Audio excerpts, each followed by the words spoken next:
ভূত মাংমারানি মাগি তোর ভাত ডাললো আমি। তুমি কোথা থেকে এলে গো? আমার তো জানতেই পারবে আমি কোথা থেকে এলাম। তুই কি করছিলি? মাংমারানি মাগি আমার এক সপ্তাহ মরা হইল না, ঘরে নাং ভইলিলি। বালো রড ভাতারি মাগি বাহ। আরে খানকির বেটা তুই কোথা থেকে এলি? কাকা কাকা, আমি তো আপনার মৃত্যুর প্রতিশোধ নিতে এলাম। গুদমারানি ছেলে মৃত্যুর প্রতিশোধ নিতে এসে কাকিমাকে পাইপ দিছিস? ওটা পাপা পাইপ দিয়ে নিকো, কোমরে যন্ত্রণা হয়েছিল কাকিমা, তাই হাত বুলিয়ে দিয়েছিলাম।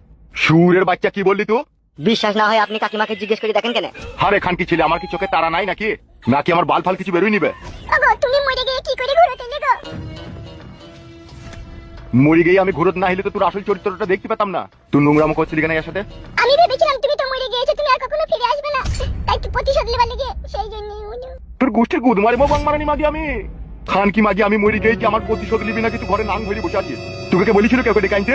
ওগো তুমি কিছু মনে করো না, তুমি এখানে বসো, তোমার সাথে আমার অনেক কথা আছে। কথা তোর সাথে আমার? আমার বেটা কোথা জর্দার কইছো আর রূপা কোথা? ওগো তারা তো কেউ নেই গো। ই কি রে কেউ নেই মানে? তুমি মরে যাওয়াতে দুনিয়া সবকিছু উলটপালট হয়ে গেছে গো।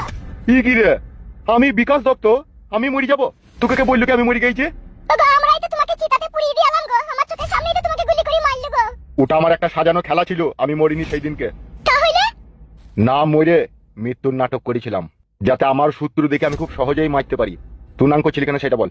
না বাবা এখানে আসতে চাইনি গো, আমি ওকে জোর জবরদস্তি করে ডেকে এনেছিলাম তোমার মৃত্যুর প্রতিশোধ নিব বলে। মৃত্যুর প্রতিশোধ দিবে? তুই লাভিতে হাত বোলাবে আর পাখানে রড ভরবে? এ কেমন প্রতিশোধ? তুমি জানো না নাকি কিছু পেতে গেলে কিছু দিতে হয়? দি জৈবনটাই দিয়ে দিলি। একবার এই চুদুনখোর বিকাশ দত্তর কথা ভাবলি না? যে আমার স্বামী তো আমাকে আইজু মাইজু করিয়ে উল্টো পাল্টা ভাবে পালিশ করেছে, আর সেই পালিশের জায়গায় আরেকজনকে ডেকে নিয়ে পালিশ করাইতে। ওগো আমি কি করে জানবো তুমি মরে গিয়ে আবার ঘুরতে আসবে? তাহলে মরি গিয়ে ঘুরত না আইলে বাস্তবটা দেখতে পেতাম না, তাই তো? তোর সাথে 14 বছর সংসার করলাম রে, আর 2 সপ্তাহ আমার মরা হইলো আর ঘরে নাং হইলি। মানে তুই জৈবনের পানি আর ধরে রাখতে পারছিলি না, তাই তো? উফ, ভাগ্যে বড় অবাক লাগছে রে বউ, যে তুইও চরিত্রহীন হয়ে গেলি।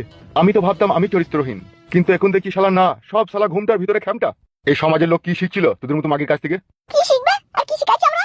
আমি তো নিজের চোখে দেখলাম যে তুই আমার ভাইপোর কাছে শুয়েছিলি, স্বামীকে গুলি করে মার্ডার করলু, তার প্রতিশোধ লিবার কোনো নাম ঠিকানা নাই।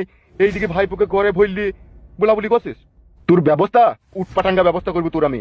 তোকে 320 টাকা রেট করে দেবো দেখবি। শটে মাইলে 160 টাকা আর ঘন্টায় 350 টাকা।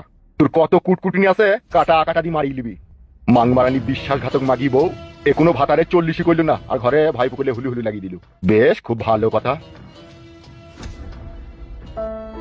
এসব কি করে কি হয়ে গেল? মানুষ মরে গিয়েও আবার ঘুরতে আসে?